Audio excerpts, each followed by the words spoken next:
그럼 여러분 언제 화가 나요? 화가 나는 건 언제 화가 나냐면 무시당할 때.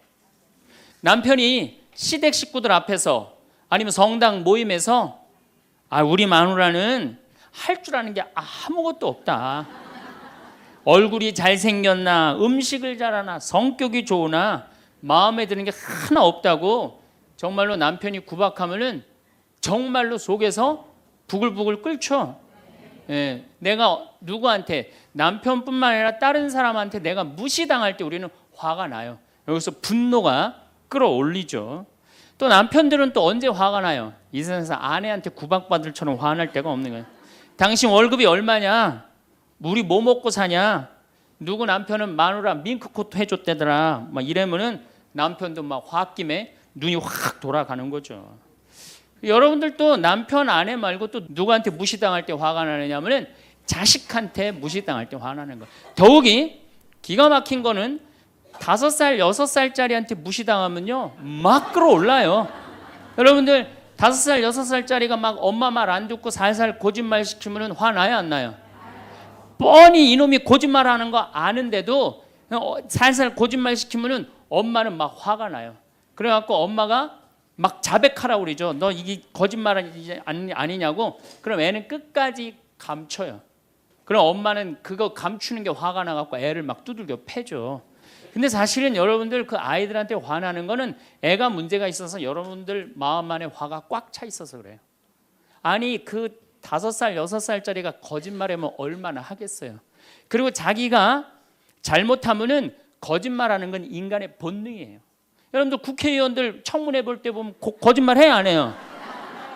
장관 후보자들 청문회 할 때 보면 거짓말 해야 안 해요? 아니 그렇게 대단한 자리에 올라간 사람도 거짓말하는데 5살, 6살짜리가 거짓말한다고 그게 화가 나갖고 두들겨 패고 그러면 안 되죠. 그리고 뻔히 얘가 거짓말하는 거 알면서도 확인한다고 계속 자백해라, 진실을 말해라.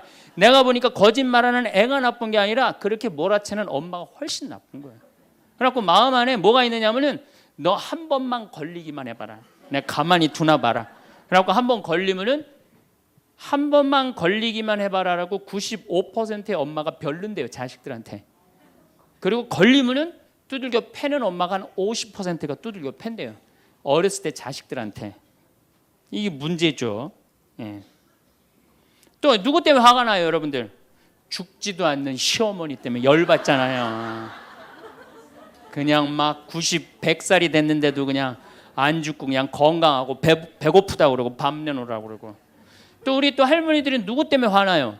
내 마음 몰라주는 며느리 때문에. 그러니까 사실은 화는 어디서 가장 많이 나느냐면 가정 안에서 가장 많이 나는 것 같아요. 다른 데보다는 가정 안에서 자식 때문에, 남편 때문에, 부모 때문에, 아니면 며느리 때문에 화가 나는 거죠. 화는 날 때 보면 작은 일로 시작해서 크게 터집니다. 되게 아무것도 아닌 일로 화를 내기 시작해서 나중에 크게 터져. 그 화나는 걸 보면은 다이너마이트 이렇게 타들어가는 거 보시죠? 도화선 싹 타들어가다가 마지막에 터질 때는 어때요? 산도 무너뜨리고 막 굴도 막 만들어내고 그러잖아요. 그러니까 우리가 화가 날 때는 그 다이너마이트 도화선에서 살살살살 탈 때 그때 꺼야 돼. 그게 끝에 가갖고 이게 터질 때까지 나를 복구 기다리고 있으면 나중에 큰일 납니다.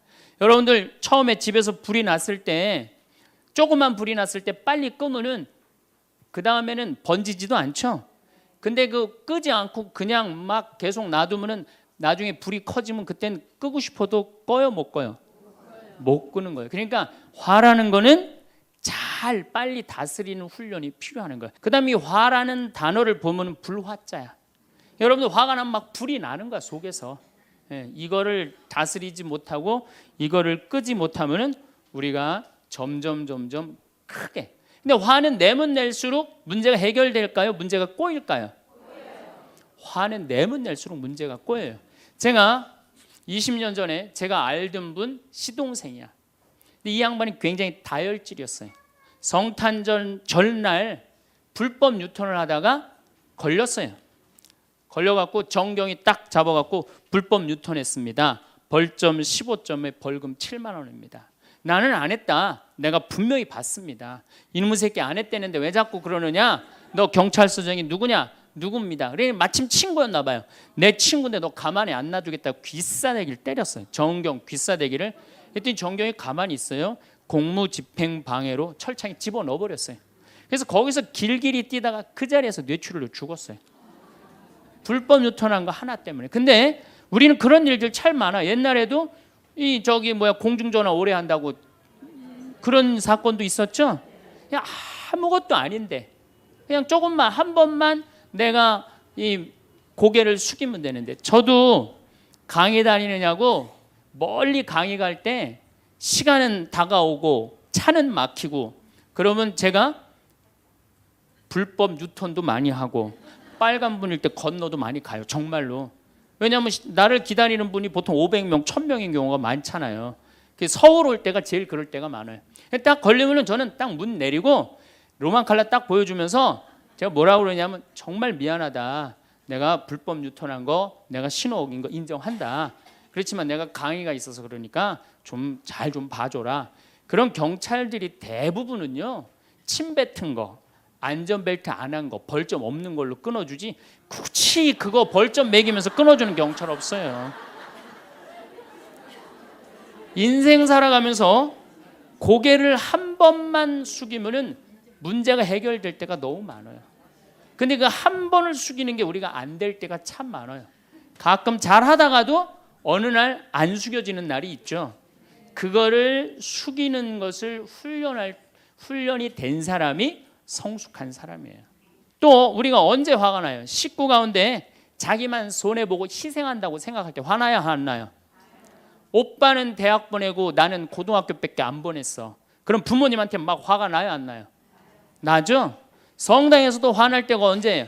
나는 성모에서 맨날 부엌에서 그냥 겉절이 김치 담그고 그냥 맨날 하는데 그냥 반찬 다 만들어갖고 내놓으면은 생전 성당에도 안 보이던 여자가 그냥 싹 여우같이 차려입고 와갖고 그거 딱 차려놓은 거 딱 들고 신부님 앞에 딱 가서 거기서 그냥 헤거리고 그거 주워 먹은 거 보면은 이 식당에서 나는 그냥 완전히 그냥 식순이로 그냥 하다가 그냥 그거 보면 화 나요? 안 나요?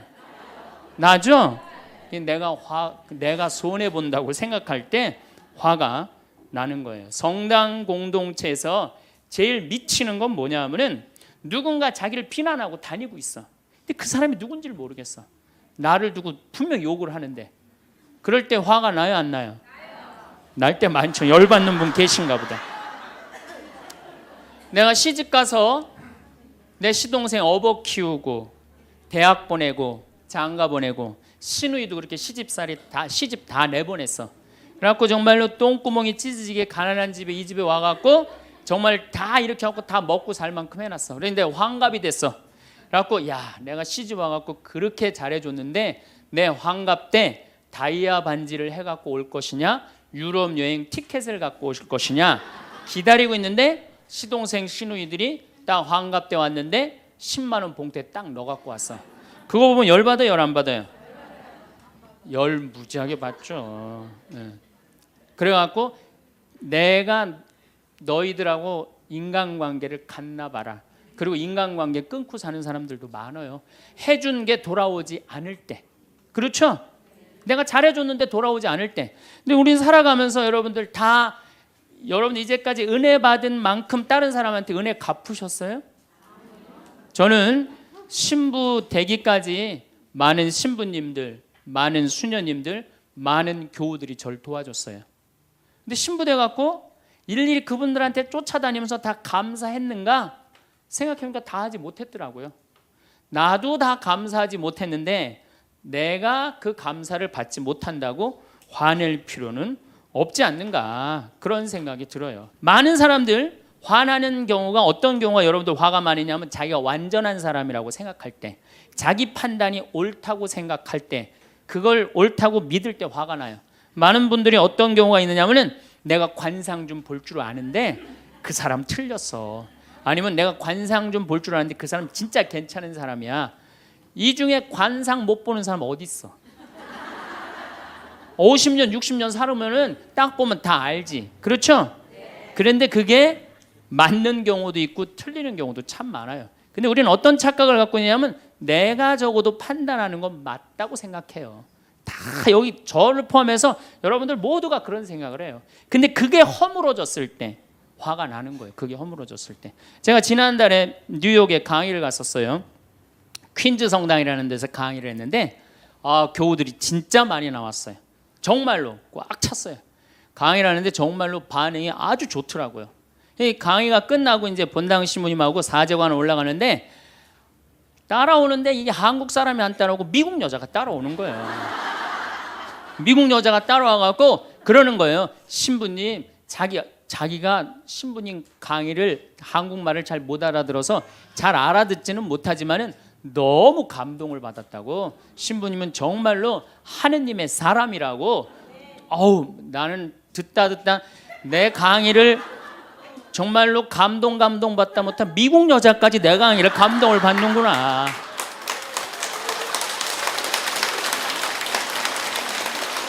그래갖고 기분이 너무 좋아갖고 이제 그 여자하고 얘기를 하고 있는데 본당 신부님이 자꾸 나를 끄는 거예요. 사정안에 빨리 가자고. 나 지금 미국 여자하고 얘기하는데 지금 본당 신부님이 내 팔을 자꾸 끄는 거예요. 그래갖고 아니 신부님 나 좀 빨리 가자고. 나를 본당 신부님이 가자고 그랬는데 어떻게 가자고 그랬더니 본당 신부님이 조금 지나가더니 신부님이 그러는 거예요. 신부님 저 여자 이거라고 이거.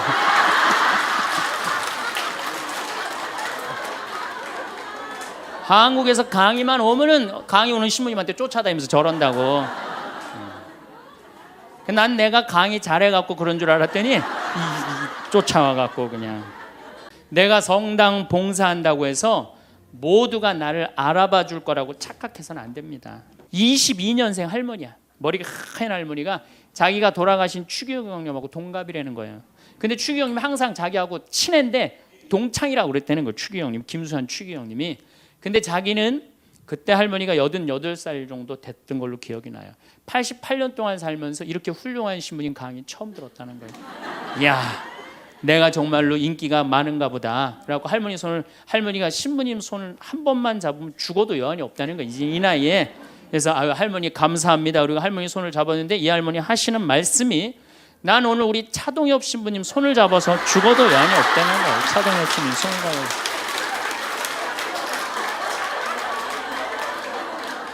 그래서 제가 그랬죠. 할머니 저는 차동엽 신부가 아닙니다. 저는 황창현 신부입니다. 그렇게 분명히 말씀을 드렸는데 이 할머니는 황창현이라는 사람을 알지도 못하는 거예요. 그래갖고 또 뭐 상담하고 싶다는 분들이 있어서 상담을 쭉 하고 있는데 저쪽에 있는 할머니가 안 가고 기다리고 계시더라고요. 사람들이 다 떠나는데 할머니가 또 오셨어요. 이 유명한 신부님 손 한번 우리 차동엽 신부님 손 한번 더 잡아보자고.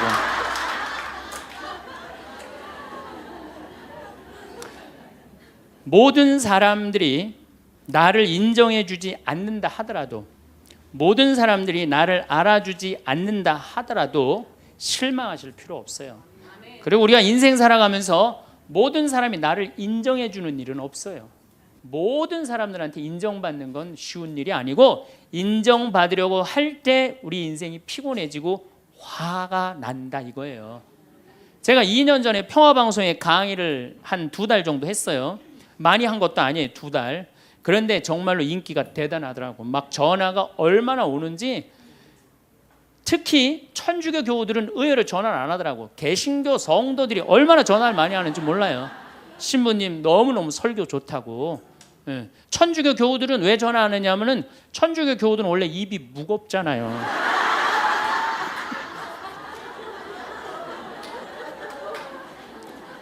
급기야는 목사님이 전화를 하셨어요. 신부님 우리 교회 와서 설교를 주일 예배에 좀 해달라는 거예요. 그래서 제가 주일 예배에 가서 설교를 했어요. 그때 이번에는 천안에서 스님이 전화를 하셨어요. 우리 절에 와서 설법을 해달라고. 더욱이 나는 그 주지 스님을 아직도 잊지 못하는데 참 좋으세요. 겸손하시고. 상좌에 앉혀서 제가 설법도 주일날 했어요. 뭐 인기가 뭐 천주교, 개신교, 불교 막 올라가는 거예요. 기분이 끝내줬는데 갑자기 전화가 한 통 왔어요. 평촌에서 사는 할머니야. 근데 이 할머니가 전화를 우리 직원한테 황창현 신부를 바꾸라고 전화가 온 거예요. 근데 문제는 황창현 신부님을 바꾸라는 건 좋은 말 하려고 전화한 거예요. 근데 황창현 신부를 바꾸라는 건 따지려고 전화한 거예요. 전화를 딱 받았더니 당신은 정의구현 사제단이냐 딱 그렇게 물어보는 거예요. 그래서 난 정의구현 사제단이 아니다 그랬더니 정의구현 사제단도 아닌데 왜 운하를 반대하느냐. 우리나라 경제가 살려면 운하를 해야 된다. 젊은 신부가 경제도 모르고 사회도 모르고 정치도 모르는 신부가 방송에 나와서 운하가 안 된다고 1시간 동안 떠들면 되겠느냐. 그리고 당시 수원교구 주보에다가 운하 안 된다고 한 달을 주보에다 써내는데 그 60만 명 70만 명이 있는 주보에다 그런 글을 쓰면 되느냐. 그리고 당신 앞에 행복론 강의도 하나도 재미없었다. 나와서 방송 나와서 강의하지 말아라. 그래서 전화를 탁 끊는 거예요. 제가 기분이 좋았겠어 나빴겠어요? 기분은 나빴지만 그 할머니 때문에 화를 주체하지 못해서 내가 목을 매갖고 자살을 해야 되겠다 이 생각은 안 했어요. 생각이 다 틀린 거예요. 생각이 틀리고 상황이 다 틀린 거예요. 내 강의를 듣는 사람이 10,000명이라면 10,000명 중에 5,000명은 나하고 생각이 같을 수 있어요. 근데 5,000명은 나하고 틀릴 수 있어요. 5,000명이 틀리다고 그 5,000명 때문에 화낼 필요는 없다. 아, 나하고 틀릴 수도 있구나. 이렇게 생각하면 마음이 편안하거든요. 근데 그런 것 때문에 뭐 화를 내고 열낼 일이 뭐가 있어요. 또 한 번은 내가 노인에 대한 강의를 했어요. 우리 이제 안 죽는다. 우리 이제 100살까지 산다. 110살까지 산다. 그러니까 자식들한테 재산 물려주지 말고 다 여러분 위해 쓰다가 죽어라. 그리고 통장에 얼마만 남기면 되냐? 500만 원만 남겨라. 500만 원만.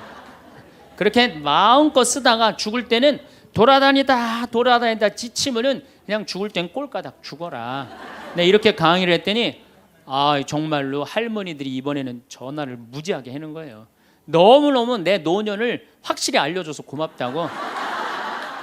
이번엔 순천에 있는 할아버지가 전화를 하셔서 신부님, 저는 70 먹은 노인인데 침례 교회를 다닙니다. 근데 신부님 강론을 듣고 가슴이 뻥 뚫렸다는 거예요. 아, 내가 남은 인생 30년이나 남았는데 어떻게 살아야 되는지 너무너무 잘 들었다고. 근데 신부님이 다음 주에 이제 돈 다 쓰다가 꼴까닥 죽는 방법을 알려준다고 그랬는데 그 주간에 당신이 어딜 가갖고 못 들었대, 내 강의를. 그래갖고 꼴까닥 죽는 방법을 알려달라고 전화를 했더라. 야, 정말로 순천의 할아버지도 나한테 전화를 기분이 너무너무 좋더라고요. 근데 하느님은 참 짓궂게도 그 전화 끊자마자 이번에는 저 부산에서 전화가 왔어요. 황창현 신부를 바꾸라고. 전화를 딱 받았더니 당신이 황창현 신부냐고. 내가 황창현 신부라. 당신 요즘 왜 그런 강의를 방송에서 나와서 해서 집안을 평지 풍파를 일으키느냐. 그러니까 내 강의를 듣고 시어머니일 거예요. 시어머니가 내 강의를 듣고 며느리를 불러서 한 소리 한 거지. 나 안 죽는데더라. 너 나 다 나 위해서 쓰다가 나 통장에 500만 원만 남길 테니까 나한테 유산 받을 생각 꿈도 꾸지 말아라. 그렇게 이제 얘기를 한 거야. 그러니까 그냥 열받으니까 나한테 전화를 한 거죠. 그런 강의 하지 말라고. 그리고 그 자매는 한마디 더 하더라고요. 당신 강의하는 거 재수없다고 그랬잖아요. 모두를 사랑한다는 게 쉬운 게 아니에요. 근데 우리는 뭐에 지금 세뇌가 되어 있느냐면 성당에 나오면 어떻게 해야 된다고 생각해요? 모두를 사랑해야 된다고 생각하지 않아요? 나를 괴롭히는 사람, 나를 미워하는 사람, 나한테 힘들게 하는 사람 다 사랑해야 된다고 생각해요? 그렇게 생각하잖아요. 그리고 은연중에 그런 교육을 받았어요. 은연중에. 근데 성서에 모두를 사랑하라는 구절은 없어요. 서로 사랑하라고 그랬지 모두를 사랑하라고 하는 구절은 없어요. 나는 모든 사람을 사랑할 것이다. 그러면 나중에 누가 망가지냐면 내가 망가져요. 모두를 사랑하면서 자기가 완전히 망가지는 거예요.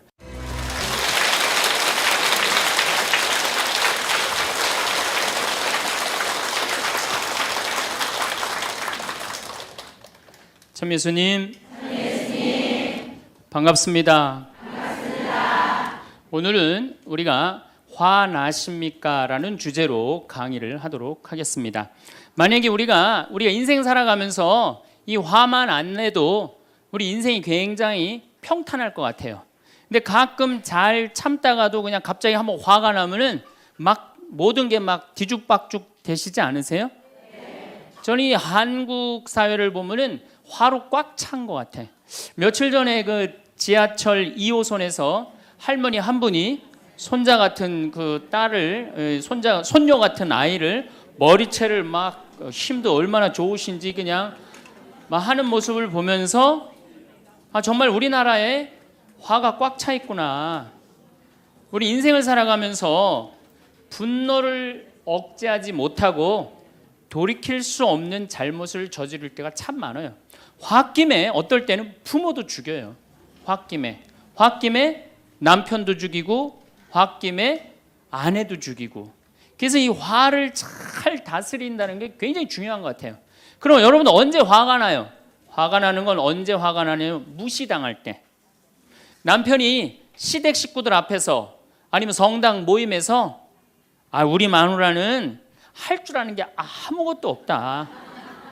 얼굴이 잘생겼나, 음식을 잘하나, 성격이 좋으나 마음에 드는 게 하나 없다고 정말로 남편이 구박하면은 정말로 속에서 부글부글 끓죠. 예, 내가 누구한테, 남편뿐만 아니라 다른 사람한테 내가 무시당할 때 우리는 화가 나요. 여기서 분노가 끌어올리죠.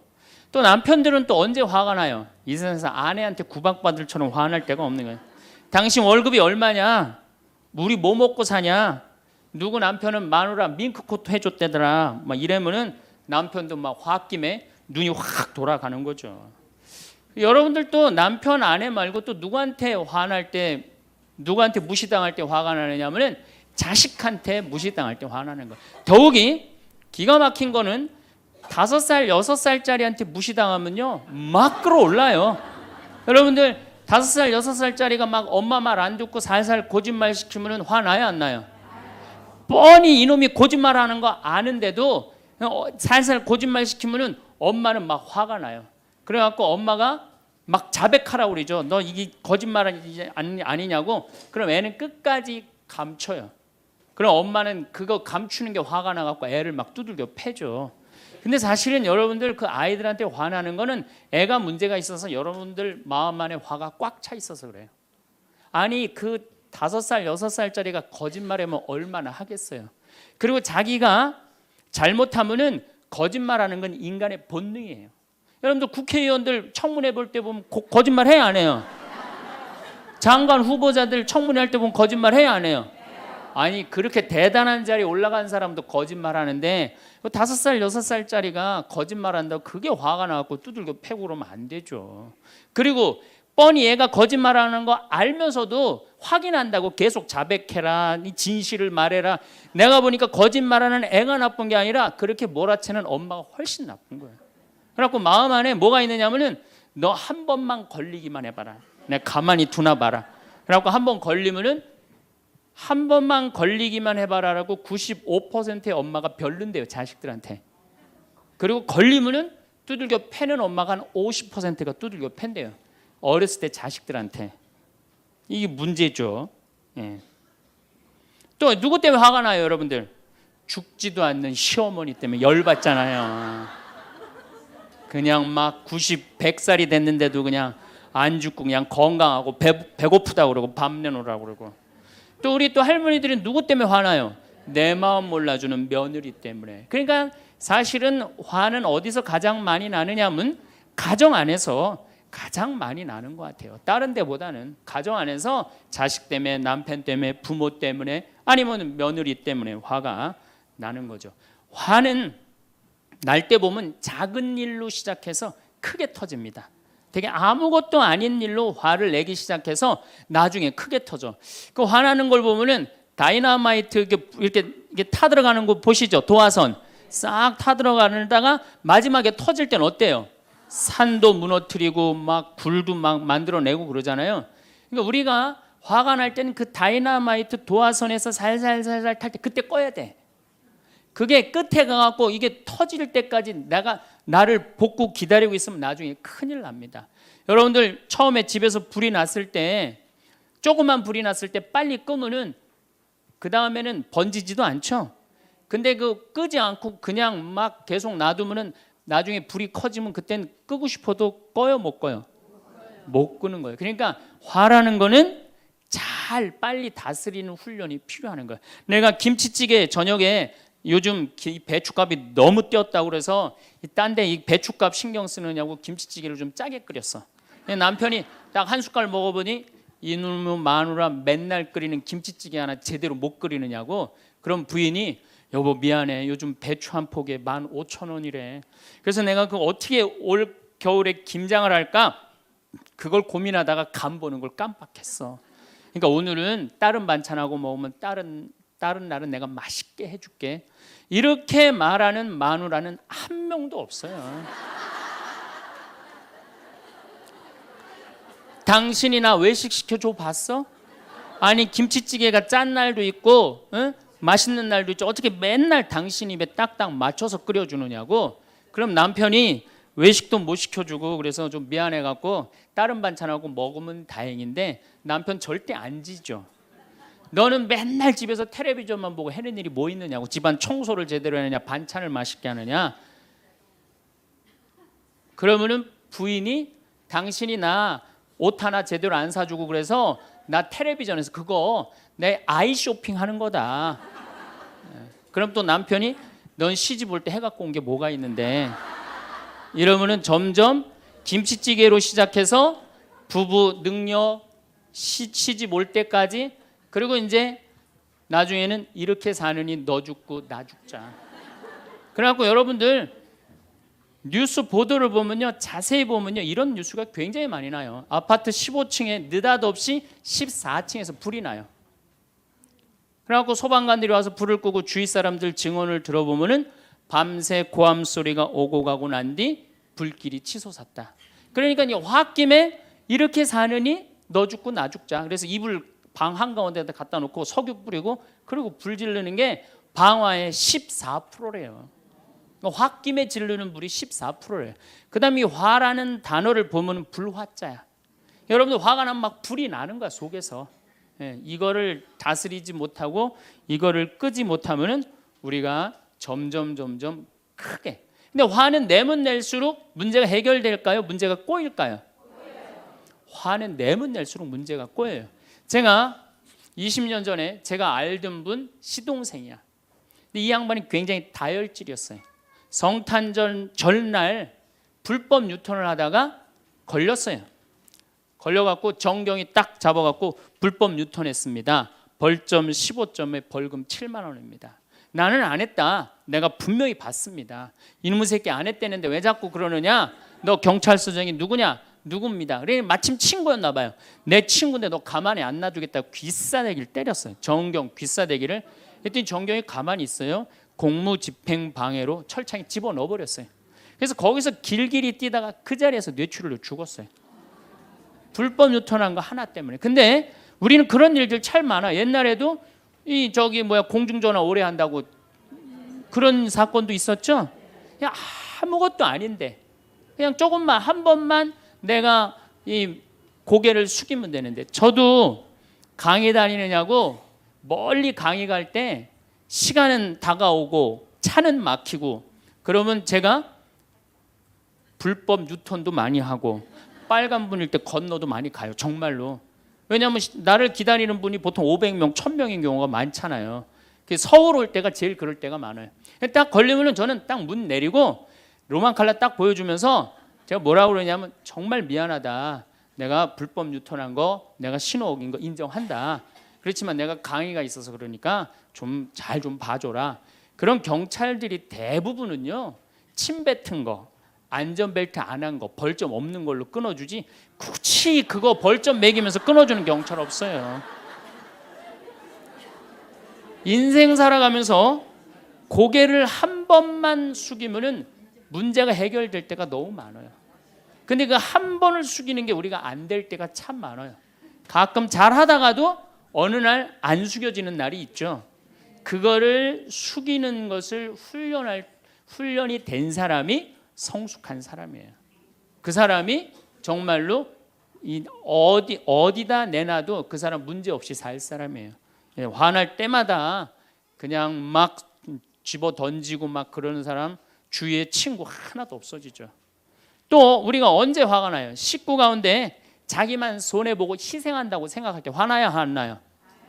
오빠는 대학 보내고 나는 고등학교밖에 안 보냈어. 그럼 부모님한테 막 화가 나요 안 나요? 나죠?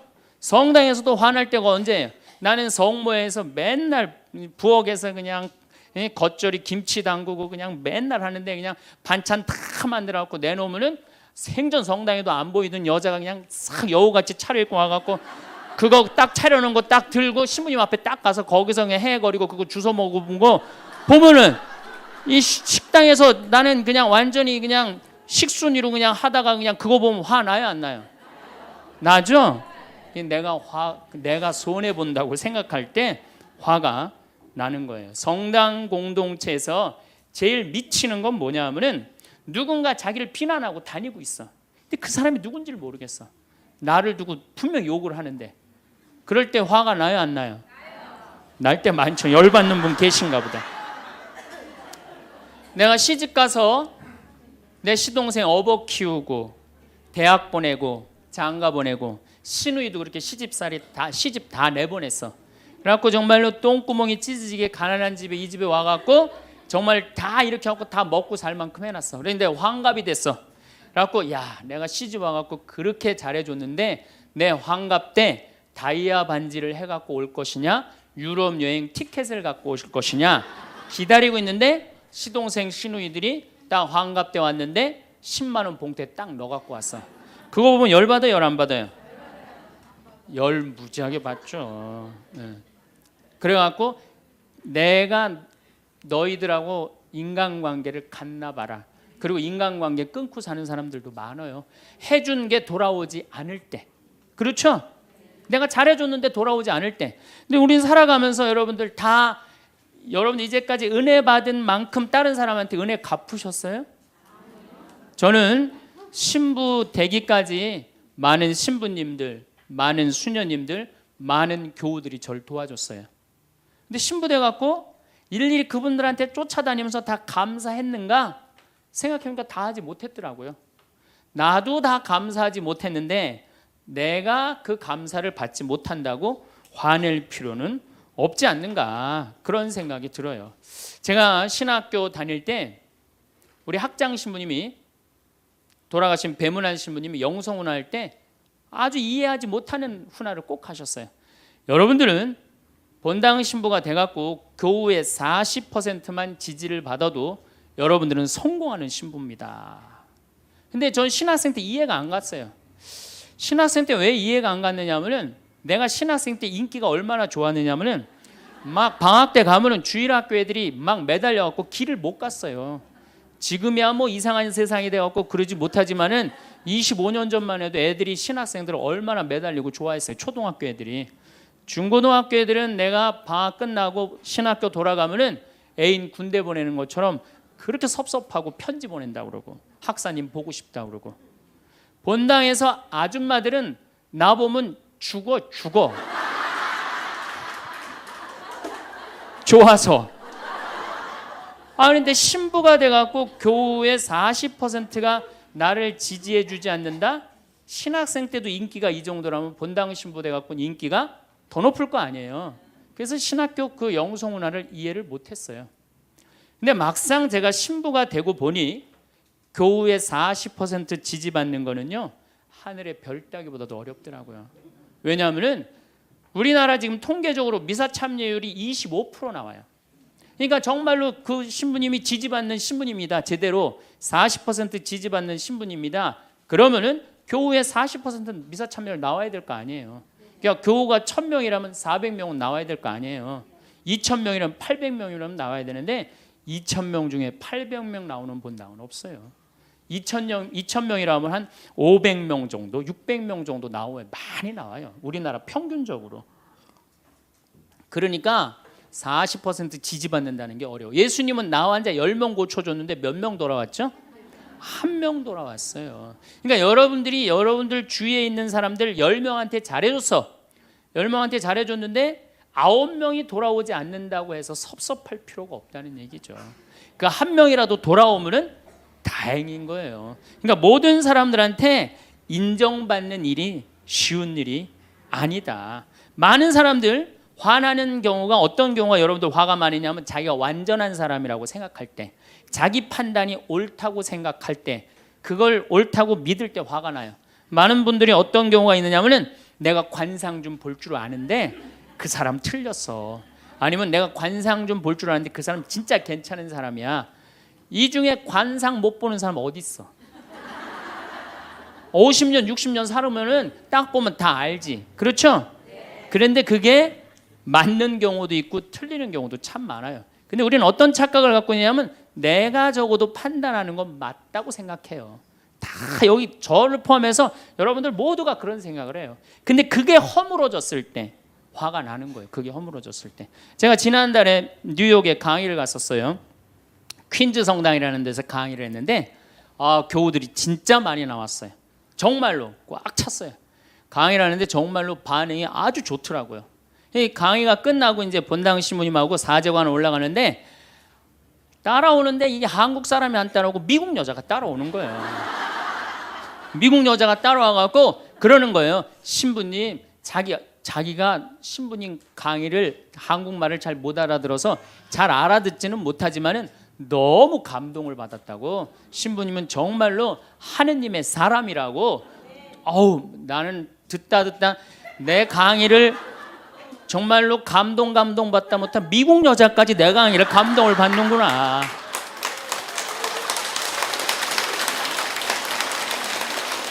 그래갖고 기분이 너무 좋아갖고 이제 그 여자하고 얘기를 하고 있는데 본당 신부님이 자꾸 나를 끄는 거예요. 사정안에 빨리 가자고. 나 지금 미국 여자하고 얘기하는데 지금 본당 신부님이 내 팔을 자꾸 끄는 거예요. 그래갖고 아니 신부님 나 좀 빨리 가자고. 나를 본당 신부님이 가자고 그랬는데 어떻게 가자고 그랬더니 본당 신부님이 조금 지나가더니 신부님이 그러는 거예요. 신부님 저 여자 이거라고 이거.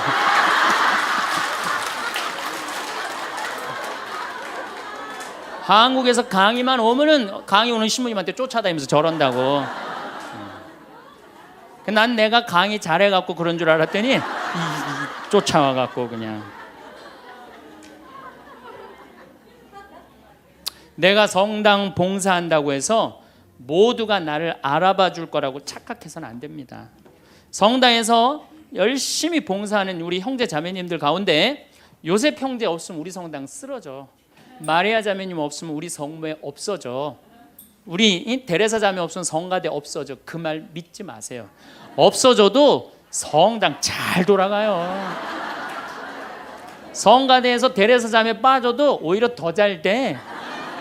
그러니까 내가 그렇게 대단한 인정을 받는다고 내가 그런 자리에 차지한다고 생각하는 그때부터 내가 불행해지기 시작하는 거예요.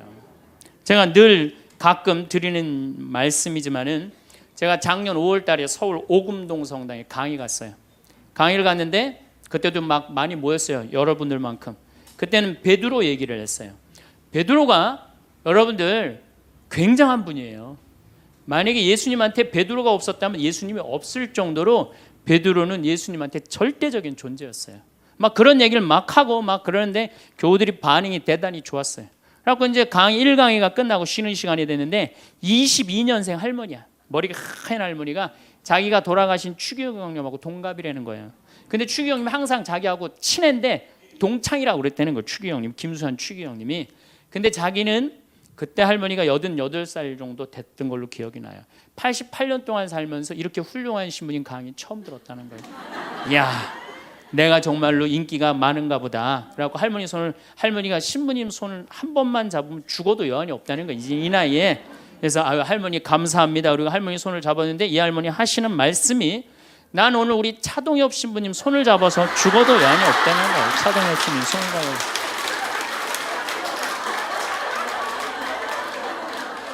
그래서 제가 그랬죠. 할머니 저는 차동엽 신부가 아닙니다. 저는 황창현 신부입니다. 그렇게 분명히 말씀을 드렸는데 이 할머니는 황창현이라는 사람을 알지도 못하는 거예요.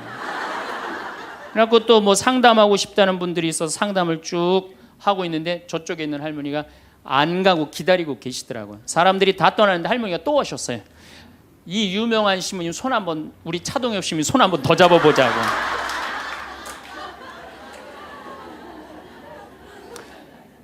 모든 사람들이 나를 인정해주지 않는다 하더라도 모든 사람들이 나를 알아주지 않는다 하더라도 실망하실 필요 없어요. 그리고 우리가 인생 살아가면서 모든 사람이 나를 인정해 주는 일은 없어요. 그러니까 여러분들 가운데 모든 사람이 나를 좋아해. 이분은 사실은 나중에 불행의 씨를 갖고 있는 분이에요. 화의 씨를 갖고 있는 분이에요. 10명 중에 몇 명만 나를 좋아해도 성공해? 4명만 좋아해도 성공한 거예요. 아니 10명 중에 1명만 나를 믿어줘도 여러분들은 실패한 인생이 아니에요. 9명은 나를 인정하지 않을 수도 있어요. 근데 가끔 나는 우리나라 연예인들을 보면 안타까워요. 연예인들 막 인기가 좋잖아요. 인기가 좋은데 막 따라다니잖아요. 막 따라다니는데 그 연예인들 따라다니는 사람들을 보면은 많이 따라다녀 500명, 1000명이야. 그러면은 국민의 5천만 명의 국민 중에 1000명 따라다니는데 그 1000명 속에서 자기가 인기가 완전히 있는 줄 아는 거예요. 완전히 그 1000명 속에서 파묻혀 갖고 4999만 9천 명은 그 사람이 누군지도 모를 수 있어요. 그렇지 않아요? 여러분들 요즘 연예인들 막 때로 나와갖고 뛰어다니고 막 춤추는 거 보면 구분돼요, 안 돼요? 난 아무리 알아보려고 그래도 나도 이제 늙어가기 시작하니까 이게 누가 누군지 모르겠더라고요. 나하고 그 사람들하고 아무 상관없어. 그러나 연예인들은 그런 생각을 안 해요. 자기가 모든 사람들한테 인기가 있다고 착각을 해요. 그런데 갑자기 댓글에 그게 노래냐, 그게 춤이냐, 그게 연기냐 이런 악성 댓글이 올라오면 그때부터 미치는 거예요.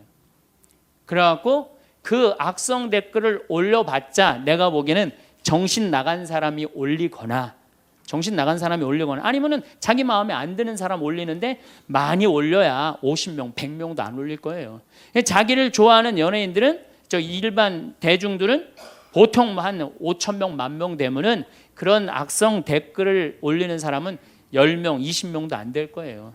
근데 그거에 스트레스를 받아갖고 목매갖고 자살하는 연예인들이 참 많아요. 그럴 필요 없다는 거예요.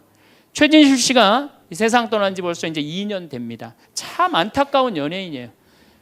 나는 최진실 씨하고 나이하고 비슷한 연배. 우리 어렸을 땐 인기 최고였어요. 정말로. 정말 앞으로도 더 연애 활동을 했으면 우리한테 큰 기쁨을 줬을 거야. 근데 최진실 씨를 좋아하는 사람은 국민이 나를 포함해서 한 3천만 명은 될 거예요.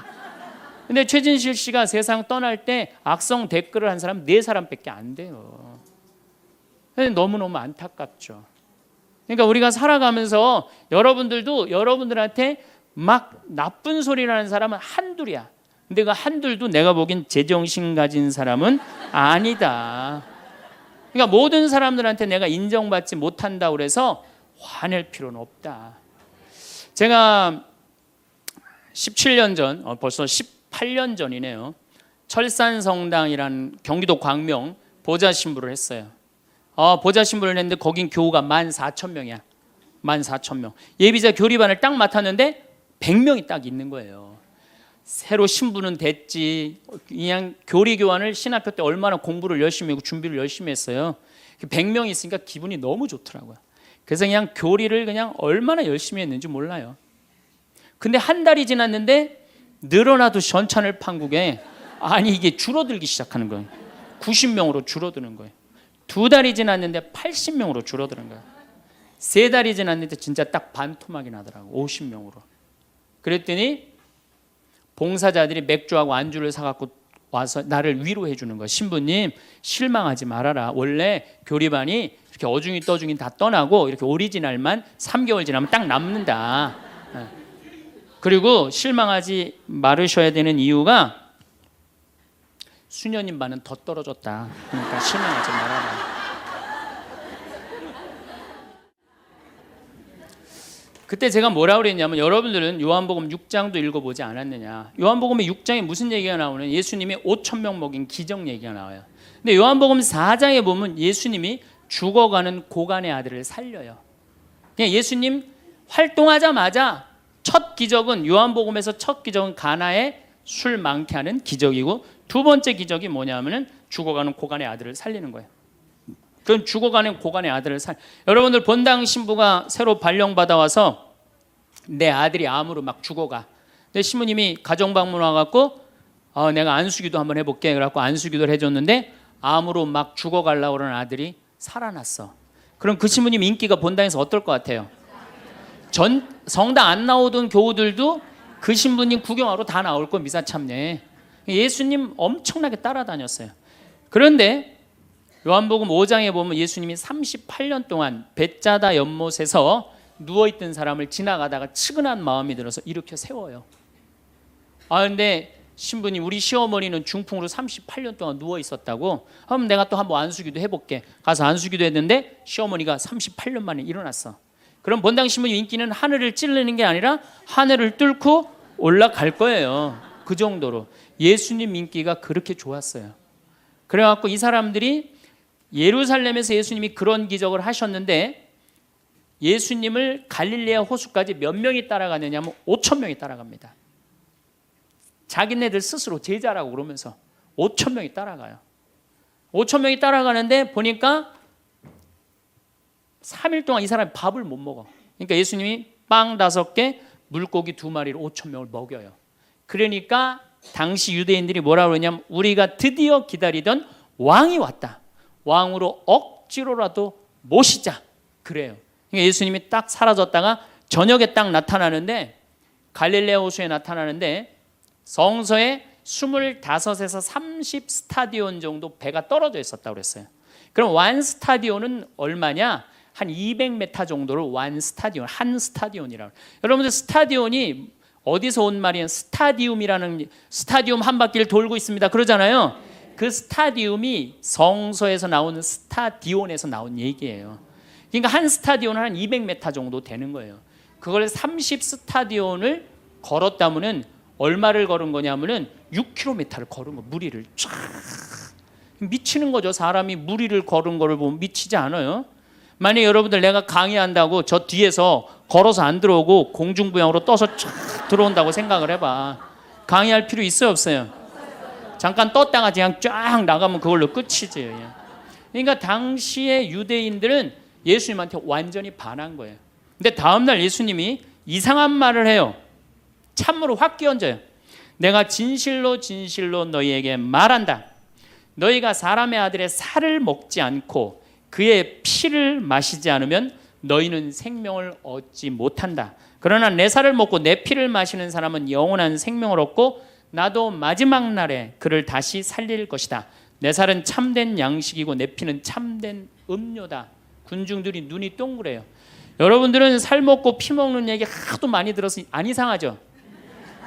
그런데 다른 종교인들이 우리는 예수님 살 먹어, 예수님 피 마셔 그러면은 어떻게 생각할 것 같아요? 식인종 아니면 드라큘라 둘 중에 하나예요. 예수님 피 먹는 거면. 그러니까 당시의 유대인들이 뭐라고 그러냐면 이 말씀은 듣기가 너무 거북하다. 누가 듣고 있을 수 있겠는가?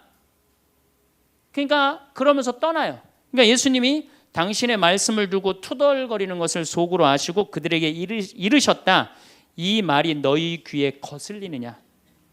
그리고 성서에 이렇게 우리에게 말합니다. 이 일이 일어난 뒤로 제자들 가운데 많은 사람이 되돌아가고 더 이상 예수님과 함께 다니지 않았다.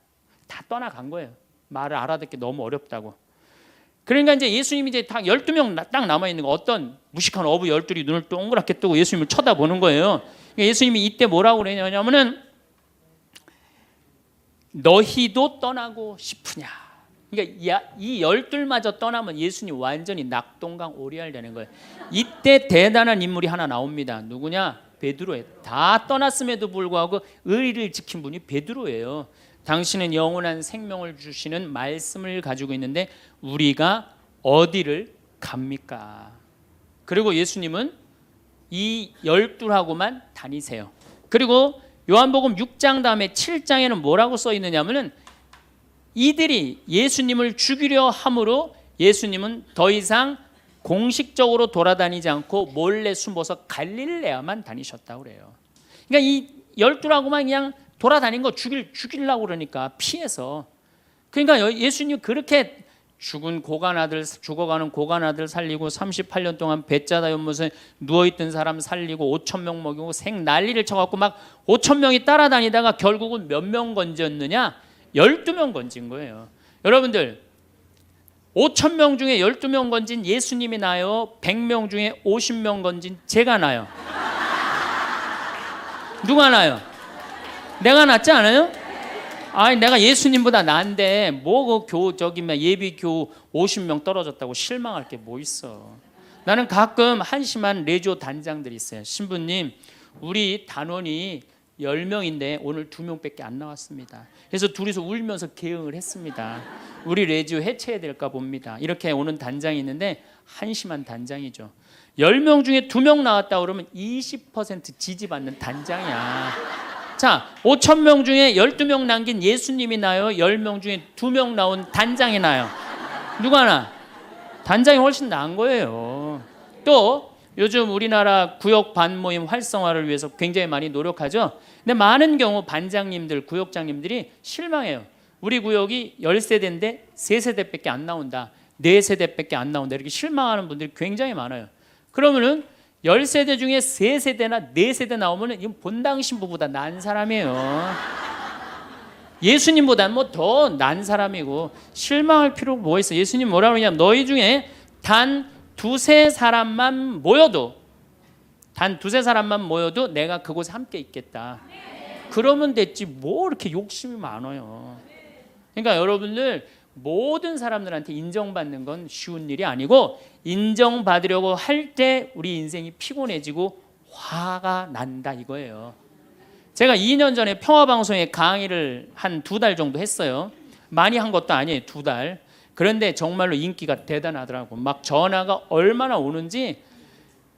특히 천주교 교우들은 의외로 전화를 안 하더라고. 개신교 성도들이 얼마나 전화를 많이 하는지 몰라요.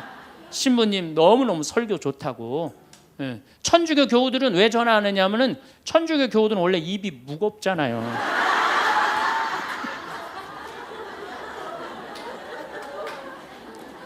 급기야는 목사님이 전화를 하셨어요. 신부님 우리 교회에 와서 설교를 주일 예배에 좀 해달라는 거예요.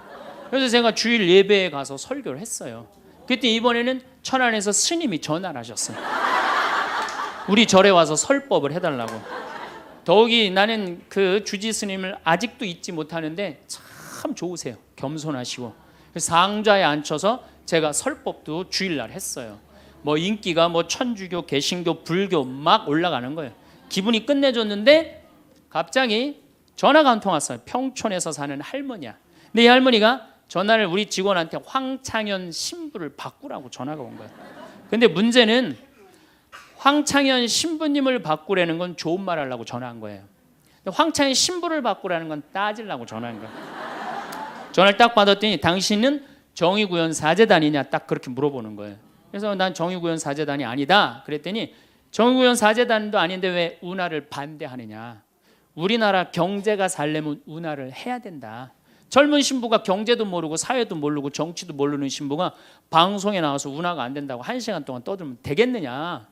그리고 당시 수원교구 주보에다가 운하 안 된다고 한 달을 주보에다 써내는데 그 60만 명, 70만 명이 있는 주보에다 그런 거를 쓰면 되느냐. 그리고 당신 앞에 행복론 강의도 하나도 재미없었다. 나와서 방송 나와서 강의하지 말아라. 그래서 전화를 탁 끊는 거예요. 제가 기분이 좋았겠어 나빴겠어요? 기분은 나빴지만 그 할머니 때문에 화를 주체하지 못해서 내가 목을 매갖고 자살을 해야 되겠다 이 생각은 안 했어요. 생각이 다 틀린 거예요. 생각이 틀리고 상황이 다 틀린 거예요. 내 강의를 듣는 사람이 10,000명이라면 10,000명 중에 5,000명은 나하고 생각이 같을 수 있어요. 근데 5,000명은 나하고 틀릴 수 있어요. 5,000명이 틀리다고 그 5,000명 때문에 화낼 필요는 없다. 아, 나하고 틀릴 수도 있구나. 이렇게 생각하면 마음이 편안하거든요. 근데 그런 것 때문에 뭐 화를 내고 열낼 일이 뭐가 있어요. 또 한 번은 내가 노인에 대한 강의를 했어요. 우리 이제 안 죽는다. 우리 이제 100살까지 산다. 110살까지 산다. 그러니까 자식들한테 재산 물려주지 말고 다 여러분 위해 쓰다가 죽어라. 그리고 통장에 얼마만 남기면 되냐? 500만 원만 남겨라. 500만 원만. 그렇게 마음껏 쓰다가 죽을 때는 돌아다니다 지치면은 그냥 죽을 땐 꼴까닥 죽어라. 네, 이렇게 강의를 했더니 아, 정말로 할머니들이 이번에는 전화를 무지하게 하는 거예요. 너무너무 내 노년을 확실히 알려줘서 고맙다고. 이번엔 순천에 있는 할아버지가 전화를 하셔서 신부님 저는 70 먹은 노인인데 침례교회를 다닙니다.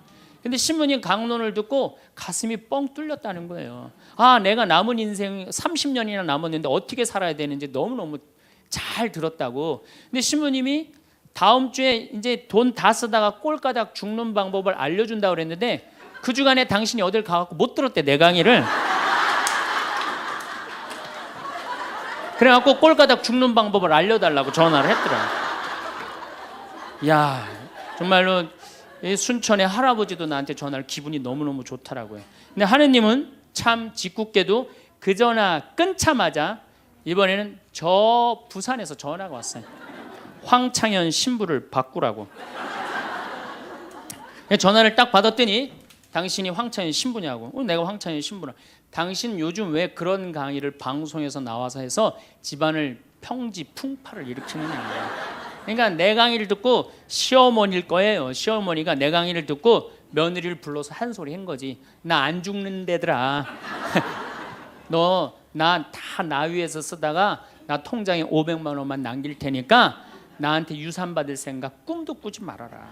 그렇게 이제 얘기를 한 거야. 그러니까 그냥 열받으니까 나한테 전화를 한 거죠. 그런 강의 하지 말라고. 그리고 그 자매는 한마디 더 하더라고요. 당신 강의하는 거 재수 없다고 그러죠.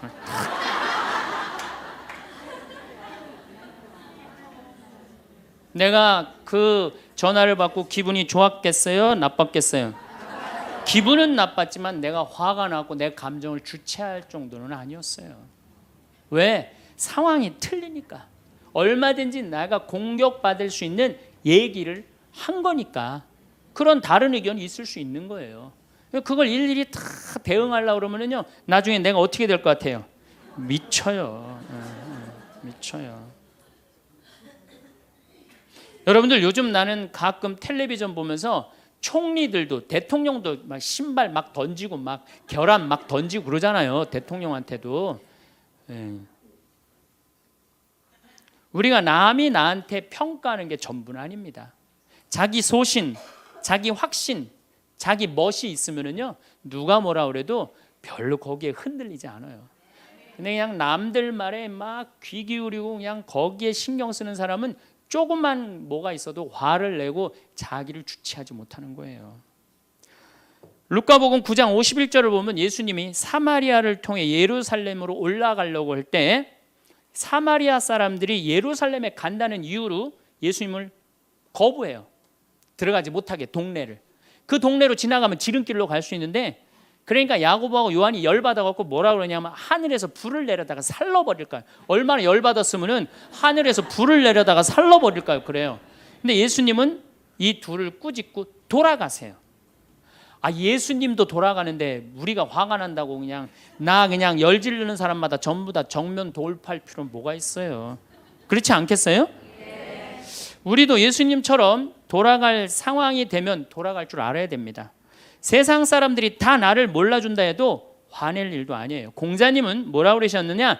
진정한 성인은 자기를 몰라줘도 분노하지 않고 유유자적할 줄 아는 사람이 진정한 성인이라고 그랬어요. 내가 누군데 나를 몰라봐. 왕년에 내가 이 거리를 주름 잡던 사람인데 이 성당 지을 때 내가 어떻게 했는데 나에게 이럴 수가 있어. 내가 시집와서 똥구녕이 찢어지게 가난한 이 집 이렇게 일으켜놨는데 나를 무시할 수 있어? 이렇게 자꾸 자기 도취에 사로잡히면은요, 나중에 다른 사람하고 부닥치게 되고 잘난 척하게 되는 그런 꼴이 된다. 그런 꼴이에요. 여러분들, 반대로 모두를 사랑할 수 있어요? 내가 모든 사람들한테 사랑받을 수도 없지만은 반대로 사랑할 수 있느냐? 다 사랑할 수 있어요? 쉽지 않죠? 내가 본당 신부 해보니까 다 사랑하는 사람이 있긴 있더라고요. 누가 다 사랑하느냐면 머리에 꽃 꽂은 여자가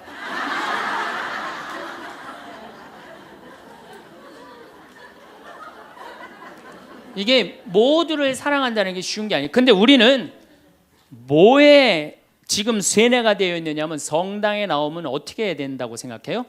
모두를 사랑해야 된다고 생각하지 않아요? 나를 괴롭히는 사람, 나를 미워하는 사람, 나한테 힘들게 하는 사람 다 사랑해야 된다고 생각해요? 그렇게 생각하잖아요. 그리고 은연중에 그런 교육을 받았어요. 은연중에. 근데 성서에 모두를 사랑하라는 구절은 없어요. 서로 사랑하라고 그랬지 모두를 사랑하라고 하는 구절은 없어요.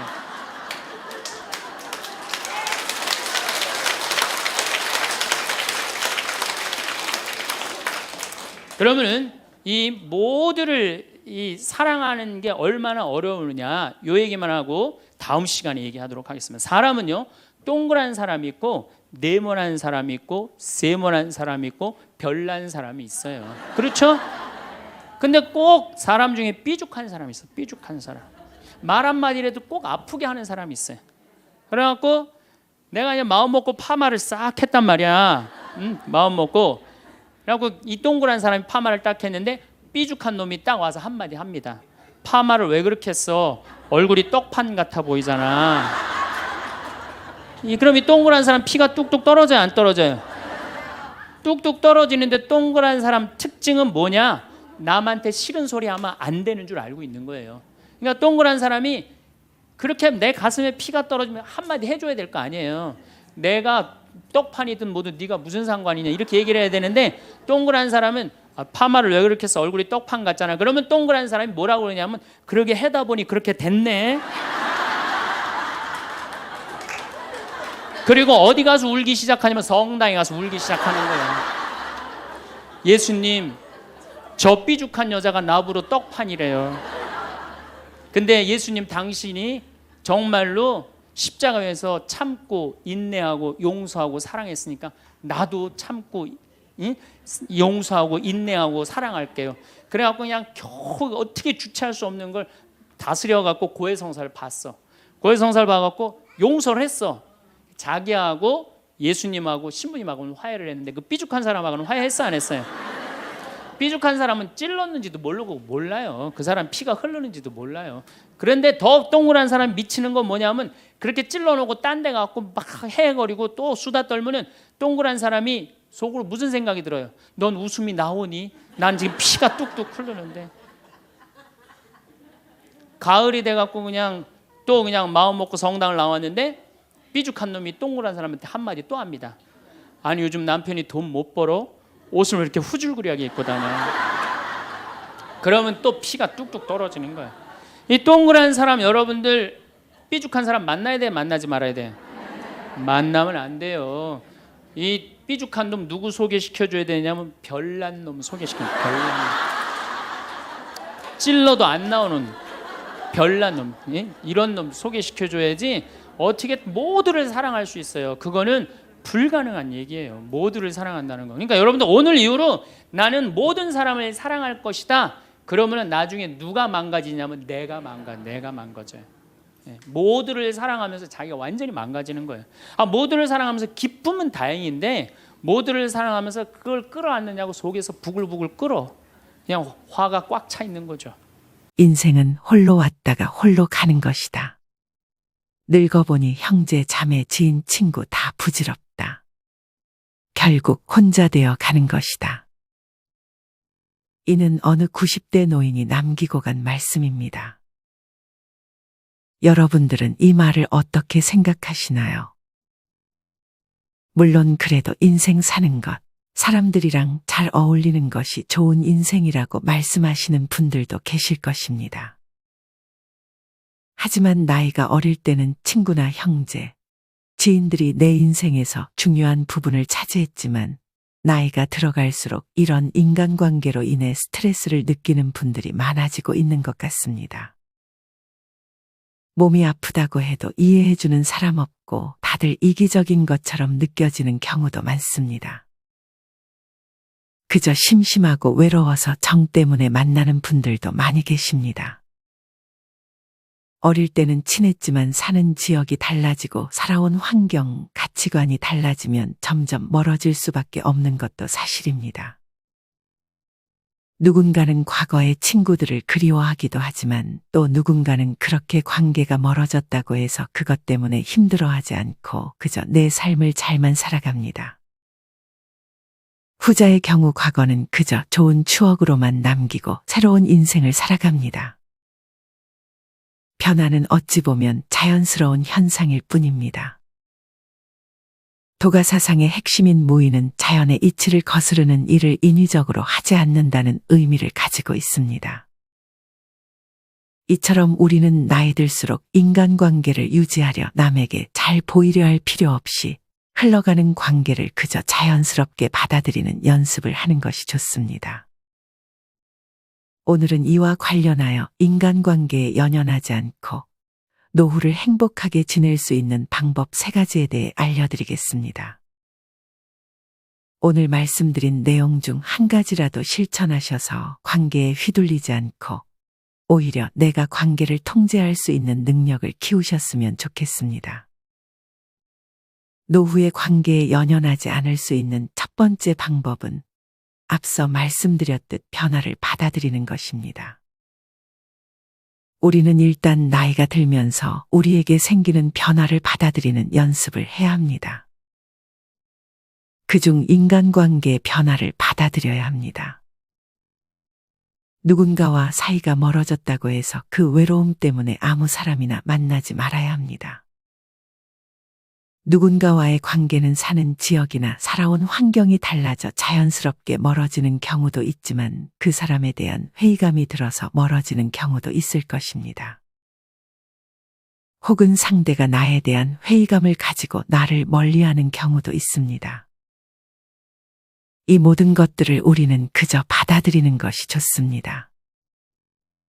특히나 나만 친구로 생각하는 게 아닌가 하는 생각이 들 때가 오면 그때는 정리를 들어가야 하는 시기입니다.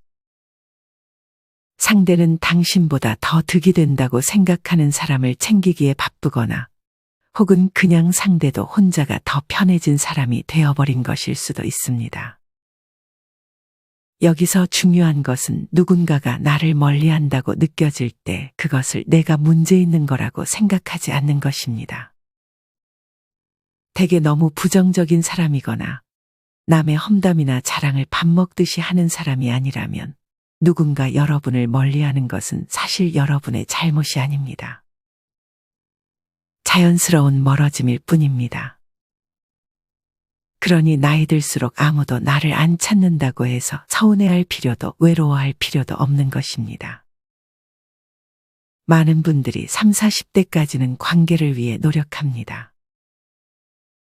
연락이 안 와도 먼저 연락하는 게 맞다고 생각하고 주변의 많은 사람들과 잘 지내는 게 내가 제대로 된 사회성을 지닌 사람인 듯한 착각을 하게 됩니다. 그러다 어느 순간 사람한테 투자하는 에너지와 시간들이 부질없게 느껴지는 경우가 생깁니다. 이것은 자연스러운 변화이고 우리는 이것을 받아들이는 연습을 해야 합니다. 더더욱 혼자 시간을 보내는 것에 집중하고 그렇게 보내는 시간들에서 마음이 단단해지는 것을 느껴야 합니다. 이 과정을 거치게 되면 사람으로 인한 상처나 스트레스에서 자유로워질 수 있습니다. 또한 관계에 대해서 더욱 편하게 생각하는 것이 가능해집니다. 감정을 인위적이지 않고 자연스럽게 흘러가게 두는 것이 우리에게 힐링을 선물할 것입니다. 많은 인간관계 속의 스트레스를 억지로 유지하는 것은 더 안 좋은 결과를 낳게 됩니다. 특히나 혼자 잘해주고 혼자 상처받는 것은 피해야 합니다. 상대방은 잘해달라고 한 적도 없는데 혼자 잘해주고 나중에는 자기 마음 몰라준다며 우울해하고 그 사람을 욕하게 됩니다. 사실 상대방은 잘못한 것이 없습니다. 어찌 보면 혼자 북치고 장구친 것에 불과합니다. 준 것은 준 것으로 끝나야 합니다. 상대방의 부탁을 들어줬는데 돌아오는 게 없다면 그럼 그냥 다음부터는 안 해주면 되는 것입니다. 물론 진짜 내가 마음에서 우러나와 바라는 것 없이 해주는 것이라면 그냥 해줘도 됩니다. 하지만 대개는 기브앤테이크가 되지 않으면 실망하기 마련입니다. 가는 게 있는데 오는 게 없으면 그걸로 끝난 것입니다. 상대에게 잘해주면 나한테도 무언가가 떨어질 거라는 기대는 안 하는 게 좋습니다. 특히나 나이가 들수록 무언가를 바라게 되는 상황을 만드는 것은 좋지 않습니다. 그래서 내가 만약 대가를 바라지 않고 잘해줄 수 있다면 잘해주고 그렇지 않다면 관계를 유지하기 위해 상대의 눈치를 살피고 잘해주는 척할 필요는 없는 것입니다. 대개 결혼식 혹은 장례식에 사람이 많아야 뭔가 사람이 좋은 것 같고 또 주변에서 그렇게 인식하기 때문에 더욱 좋지 않은 인간관계를 붙잡는 분들도 계신 것 같습니다. 하지만 이것이 과연 좋은 방향일까요? 경조사에 사람이 조금 없으면 어떤가요? 거기 온 사람 중 한두 명만 나를 진심으로 축하해주고 위로해주면 그것만으로 성공한 인생입니다. 특히나 나이 들수록 가치관이 달라져 아무리 오랜 친구여도 술 먹고 하다 보면 싸우는 일도 많아집니다. 이럴 때가 관계를 정리해야 할 좋은 타이밍이 아닐까 생각합니다. 여기서 관계를 정리하라는 말은 평생 혼자 살라는 말이 아닙니다. 어느 한 인연이 지나가면 새로운 인연이 찾아올 때가 있습니다. 아무리 인간관계 필요 없다, 힘들게 하면 끊어라 라는 말을 듣고 지난 10년간 피곤하게 하는 사람, 신뢰가 안 가는 사람 다 자르고 해도 사람이 그리워 후회하는 분들도 있을 것입니다. 어떤 분은 정신 수양 겸 책을 읽고 집에서 도닦고 있었더니 이제는 나가봐야 하늘과 자기밖에 안 남았다며 아쉬움을 토로하기도 하셨습니다. 없으면 없는 대로 감사해야지 하며 살고 있지만 겨울철이 다가오니 가슴까지 시리고 역시 사람은 함께여야 한다며 말이죠. 이렇듯 관계를 다 자르라는 말씀을 드리는 것이 아닙니다. 이보다는 지나가는 관계 붙잡지 말고 오는 관계를 막지도 않는 자연스러운 방향으로 흘러가게 놔두는 것이 좋다고 생각합니다. 심리학자 장성숙 교수님은 인생의 길에서 가장 중요한 것은 마음이 통하는 사람과의 관계를 이어가는 것이라고 말씀하셨습니다. 지금 만약 내 새로운 인간관계가 이런 사람들이라면 더더욱 좋습니다. 관계를 정리하고 싶지만 어쩔 수 없이 같이 살 수밖에 없는 사람과의 갈등으로 고민하시는 분들도 계실 것입니다. 그러나 어떤 선택도 정답은 없습니다. 아무리 나에게 스트레스를 주지만 같이 살기로 했다면 그것은 나의 선택입니다. 받아들여야 합니다. 여기서 내가 할 수 있는 것에 집중해야 합니다. 같이 사는 사람의 성격을 이해하려고 노력해보고 긍정적인 부분을 찾아보려고 노력해야 합니다. 물론 힘들 수 있지만 내가 선택한 것이니 이 또한 자연스러운 과정이라고 생각하고 받아들이며 더 좋은 방향으로 가고자 내가 할 수 있는 것들을 해야 합니다. 여기서도 기대하지 않는 습관을 가지는 것이 도움이 될 수 있을 것 같습니다. 사람에게 기대 자체를 하지 않으면 실망할 일도 없습니다. 이것은 모든 인간관계에 해당하는 말이기도 합니다. 정리하면 가는 인연 붙잡지 말고 오는 인연 마다하지 않으며 그저 흘러가는 대로 맘 편히 변화를 받아들이세요. 그 과정에서 나와 말이 통하는 사람을 만난다면 그 사람과 좋은 관계 유지하며 같이 나이 들어가면 그 자체가 곧 행복입니다. 너무 기준을 낮게 잡지도 높게 잡지도 말고 기대하거나 바라지 않으며 조금은 거리가 있는 인간관계가 여러분의 노후 생활에 도움을 줄 것입니다. 노후의 관계에 연연하지 않을 수 있는 두 번째 방법은 악기와 친해지는 것입니다. 악기뿐만 아니라 무언가 자신이 몰입할 수 있는 것이 있다면 우리는 사람에게 집착하지 않을 수 있습니다. 이런 분들 중 혼자여도 악기만 있다면 평생 행복하게 지낼 수 있을 것이라 말하는 분도 계셨습니다. 간혹 악기를 대충 배우려면 시작조차 하지 말라고 말씀하는 분들이 계시지만 이것은 잘못된 생각입니다. 악기를 배우는데 독한 마음은 필요 없습니다. 필요한 것은 그저 호기심과 재미입니다. 이것들은 해보지 않고는 발견할 수 없는 것들입니다. 잘못하면 어떤가요? 나이가 들었다고 늦은 것은 아무것도 없습니다.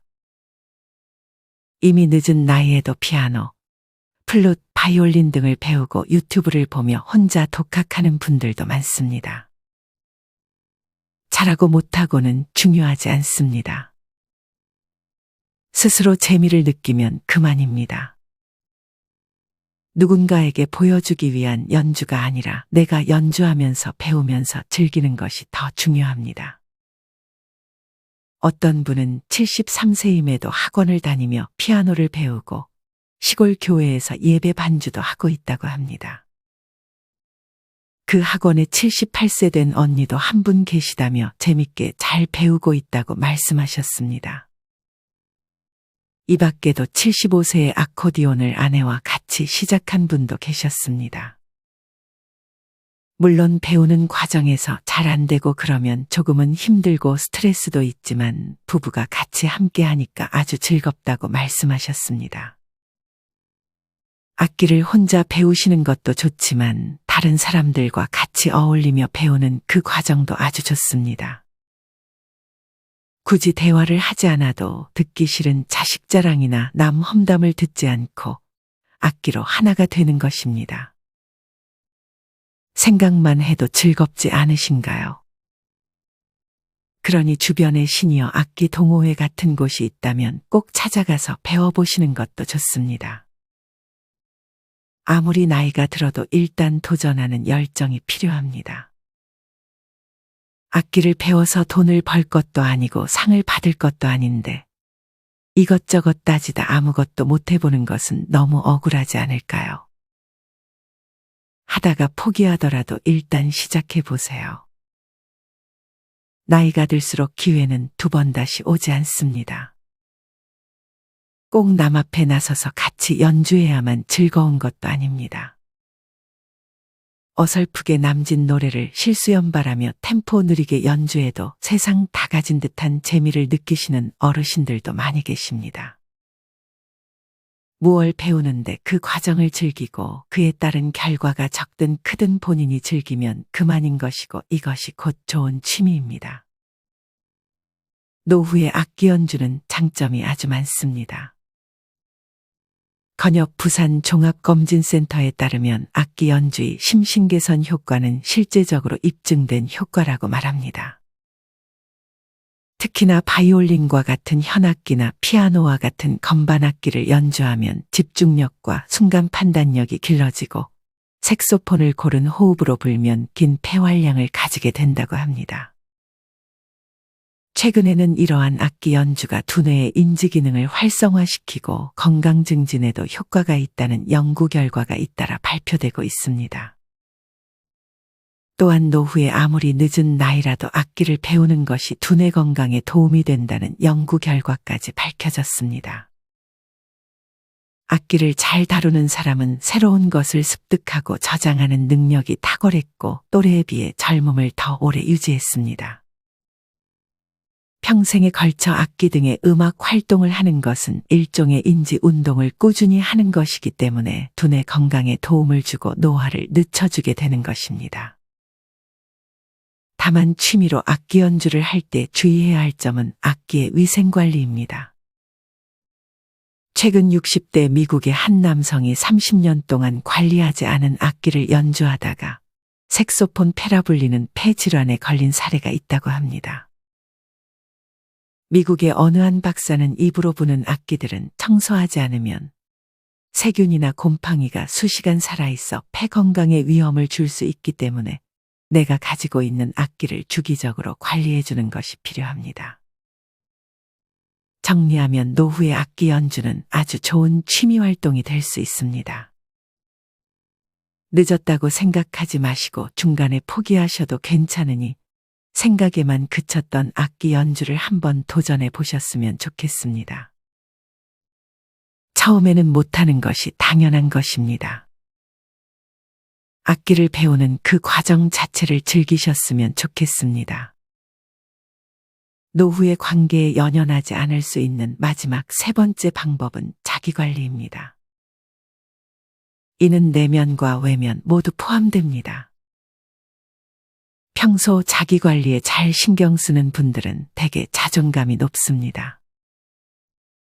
자존감이 높아지면 자연스레 다른 사람 눈치 보는 일도 줄어들 것이고 관계에 흔들리지 않을 수 있게 됩니다. 또한 자존감이 높은 사람들은 내가 남한테 어떻게 보일지 신경 쓰지 않습니다.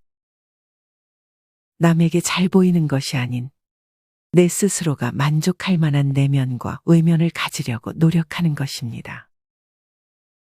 그 기준이 남이 아닌 나 자신이기 때문에 남의 시선이나 평가에도 흔들리지 않게 됩니다. 여러분은 어떠신가요? 남 신경 쓰지 않고 나만의 기준으로 자기 관리를 열심히 하고 계신가요? 아니면 남에게 보여주기 위한 자기 관리를 하고 계신가요? 물론 남에게 잘 보이려는 것이 나쁜 것은 아닙니다. 하지만 이보다 중요한 것은 일단 내가 봤을 때 내가 괜찮게 보여야 한다는 것입니다. 내가 생각하기에 이 정도의 몸무게면 충분하다라고 생각하면 더 이상 살을 빼지 않으셔도 되는 것입니다. 내가 봤을 때 내 옷이 단정해 보이면 남이 내 옷에 대해 뭐라 하는 것에 개의치 않아야 합니다. 이렇게 자기만의 기준을 세우면 나에 대한 남의 평가에 휘둘리지 않을 수 있습니다. 간혹 모임이나 술자리에서 지인에게 살쪘다는 말을 듣거나 늙어 보인다는 말을 듣고 마음이 상하거나 그 말을 들은 다음 날부터 밥을 먹지 않거나 피부에 많은 돈을 투자하는 분들도 계십니다. 이러면 남의 말에 휘둘리게 되는 것이고 이런 단점들을 들을 때마다 이 단점을 고쳐보기 위해 건강을 해쳐가며 혹은 돈을 투자해가며 내 모습을 바꾸려고 하게 됩니다. 이것은 좋지 않은 습관이 될 수 있습니다. 반면에 딱 자기만의 기준을 가지고 있는 사람은 이미 나는 이 정도면 충분하다고 생각하고 그 사람의 말은 그냥 그 사람의 의견일 뿐이라고만 생각하고 개의치 않고 넘어갑니다. 절대 하지 말아야 할 것 중 하나가 나를 욕보이는 말에 휘둘려 그 사람의 말이 사실이라고 단정을 지어버리는 것입니다. 다른 사람의 말을 정답으로 여기지 마세요. 내 기준이 곧 나에게 정답인 것입니다. 이처럼 내면을 위한 자기 관리를 할 때 가장 중요한 것이 남의 시선에서 자유로워지는 것입니다. 여러분은 남의 시선에서 자유로운 편이신가요? 남의 시선에서 자유로울 수 있는 사람들만이 진정 자유를 누리는 사람들입니다. 너무나 많은 사람들이 남의 시선과 남과의 비교로 불행을 느낍니다. 남의 시선을 기준으로 하게 되면 그 기준은 영영 채울 수 없습니다. 남과의 비교 또한 끝이 없습니다. 생각해 보세요. 우리가 느끼는 대부분의 불행은 남과의 비교에서 시작하는 경우가 아주 많습니다. 이런 남과의 비교에서 자유로워지기 위해서 우리는 나 자신과 자주 소통해야 합니다. 이를 위해 일기를 쓰는 것이 많은 도움을 줄 수 있습니다. 하루의 피곤과 부정적인 생각들이 쌓인 잠자리에 들기 전이 아니라 푹 자고 새벽에 일어나서 좋은 음악을 들으며 생각의 흐름대로 글을 써나가다 보면 내 안에 있는 진짜 감정들과 고민들이 자연스레 써지면서 그 해결책까지 찾아지는 경우가 많습니다. 이렇게 꼭 새벽이나 아침이 아니더라도 하루의 일과 중 한 부분을 일기를 쓰며 나 자신과 대화하며 내가 느끼는 불행의 원인이 뭔지, 나 자신이 아닌 남에게 기준을 맞추며 사는 것은 아닌지 돌아보는 것이 노후의 삶에 아주 큰 도움을 줄 것입니다.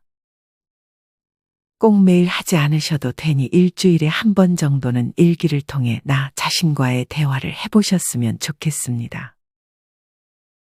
외면 관리는 지난 영상에서도 말씀드렸지만 깔끔함과 청결함을 유지하는 정도로 충분하다고 생각합니다. 이 경우에도 나 자신의 기준을 적용하세요.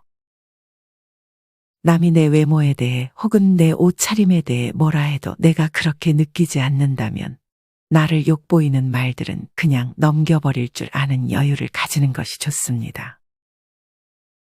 내면과 외면의 관리에 도움을 주는 것이 있습니다. 그것은 바로 헬스입니다.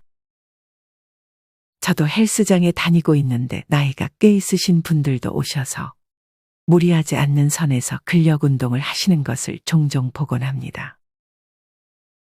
나이가 들수록 정말 중요한 자산이 바로 근육인데 이런 근육을 키우기에 아주 안성맞춤인 장소가 바로 헬스장입니다. 물론 관절이 안 좋은 분들은 기구를 다루기에 무리가 갈 수도 있지만 무게를 아주 많이 낮춰서 해보거나 트레이너 선생님들께 물어보면서 자세를 잘 배운다면 나이 들어서 근육량을 늘리는 데 많은 도움이 될 것입니다. 헬스를 하게 되면 또래보다 젊어 보이게 되는 것은 물론 몸과 마음의 활기와 자신감을 충만하게 만들어주기 때문에 꼭 한번 헬스장에 가서 운동을 해보셨으면 좋겠습니다. 오늘은 나이가 들수록 관계에 연연하지 않고 잘 지낼 수 있는 방법 3가지에 대해 알려드렸습니다. 첫째는 관계에서 오는 변화를 잘 받아들이는 것. 둘째는 악기와 친해지는 것.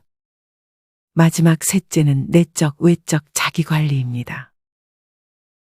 오늘 말씀드린 내용을 누군가는 이미 실행하고 계실 것이고 누군가는 아직도 생각에만 그치고 실행해보지 못하셨을 것입니다. 이미 알고 있는 내용이라고 생각하지만 아직 실천하지 못한 분들이 계시다면 오늘의 내용 중 하나만이라도 꼭 실행으로 옮겨보셨으면 좋겠습니다.